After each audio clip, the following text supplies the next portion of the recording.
Welcome to Valentine's Day, moving on to stuff. So how do I talk about Valentine's Day without making it commercial like lots of stations do? And we're here always to look for a new angle, something more exciting, something more diverse, something global. Anyway, the whole atmosphere is here at the moment as I sit in this beautiful garden and I can hear the birds tweeting away, singing.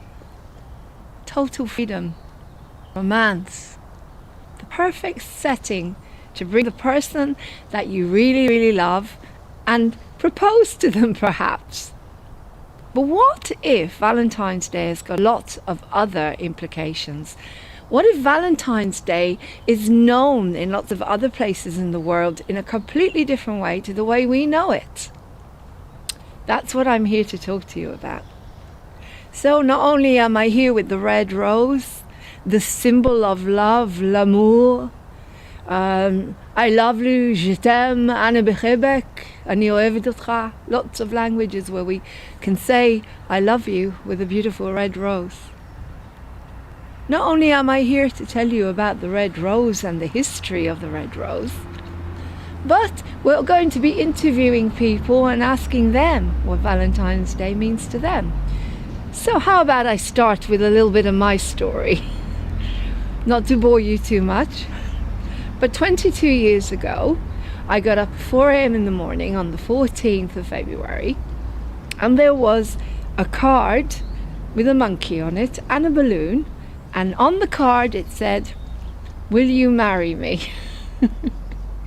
And that's when my husband proposed to me, and we've been together, married now for 21 years. But you see, this seems to happen on Valentine's Day. Maybe it's a really good thing that we have this, because people who really connect and care about each other, they don't always have the courage to actually get down on one knee and propose. And also women get a chance to propose to their boyfriends. So it's a good thing. It's a good thing because it gives them that extra courage to know, wow, 14th of February, I'm going to propose. I'm going to really commit to that one person for the rest of my life. What a huge thing. What a huge thing to do. But anyway, let me tell you a little bit more about Valentine's Day.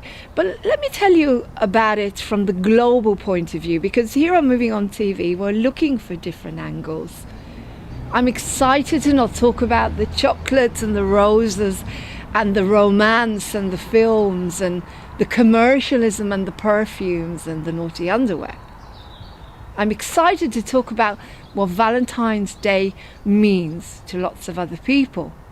And you don't have to be in a relationship or a romantic relationship. I've been looking on the internet and reading quite a lot about Valentine's Day. And one of the things that really struck me was that it actually comes from pagan traditions, as we know, everything usually does, but it's called the holiday of love. And love, to me, is not just the love of a man or a woman or a man and a man or whatever. That's not what it means. Love is an unconditional thing. To me, it's universal.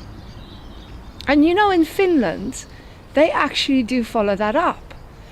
And Valentine's Day to them is the love of a friend to another friend. So they send a card to their friends to tell them they love them. Isn't that beautiful? In Norfolk, there used to be a character called Jack. And he used to go to the back doors, and if there were children living there, he would leave sweets. Now, that sounds a little bit strange in our day and age, you know, if you think of the implications, but it was just a gesture. And they called him Mystical Jack. And then you get China. China calls it the holiday of lovers or the day for lovers. So it's very similar to the Western world, where we have latched onto it, where it's to do with lovers rather than just friendships. We all come from different parts of the world with our own ideas and our own cultures and bring them together here on Moving On TV, which is beautiful. We bring our cultures, we bring our religions, we bring our ideas together is so exciting. What is the significance of the rose then? The red rose. And in every culture and language, we know, and particularly in France, as you know from the Piaf shows and everything, the red rose symbolizes love, romantic love, and also connection to people and the love of people. Now, apparently, if you give one rose, your intentions are romantic. If you give 25 roses, it's to say thank you. And if you land with 50 roses on your doorstep on the 14th of February, it means that you're getting global love. People are saying to you, I love you, no matter who you are and what you are. My brother, my sister, my friend, my mother, my aunt, my uncle, my pet. 50 roses is a global love thing. Has anybody ever been given 50 roses all in one go? I've seen it in the films.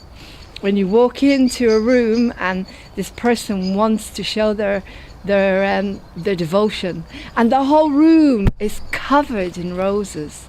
And what about those little petals that they strewn all over the place? And you've got to follow them to the bedroom. So we're back to romantic love again. But isn't that interesting?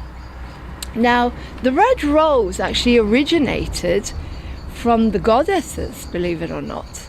Aphrodite, the Greek goddess of love, and Venus, the Roman goddess of love. That's where the red rose comes from originally, apparently. And we use it, as I say, in different ways. So when you get to the 14th of February, are you going to do something different this year? How about ringing up your friends or sending them a text and saying, hey, I really care about you. Thank you for being in my life. I know it sounds kind of cheesy and corny and not cool, but wouldn't that make their day so much happier if you just said to them, I really, really want to say thank you for you being in my life. That's it. Nothing else. I don't expect anything back. That person's day will change for the better. What other incredible things can you do on Valentine's Day then? If you take away the implication of romantic love and you're not in a relationship, ring your mom, your dad, your uncle, anyone, and just say, I love you. And that all that means is I'm so glad you're in my life. So we can all become part of Valentine's Day then. You don't need to be just in a relationship or falling in love. That's how you can celebrate it. Think about it. If you take away the commercialism like we do with Christmas and all the other holidays and festivals, it becomes something so deep in our hearts. And that's what we want to show you on Moving on TV. That's what we want to show you. We're not interested if you can't afford a box of chocolates or a rose. We're interested in what's in your heart. And we're interested in that coming across to everyone in the world. And that's how I'm going to be celebrating the 14th of February, apart from buying an anonymous card and putting it through the door for my husband, because that way he thinks he's got secret admirer. And it gets quite funny. But apart from that, have a beautiful Valentine's Day this year. And just think about what I've been saying here. So that's it really. That's the conclusion I've come to. Tell people you care about them and love them and cherish them all through the year. Don't wait for the 14th of February. And for God's sake, women, if you want to propose to your man, just do it. Don't wait for that one day to do it. And the same with you guys. Just get on with it. Because once you find that special person to share your life with, you will never look back. So take care and spread the love.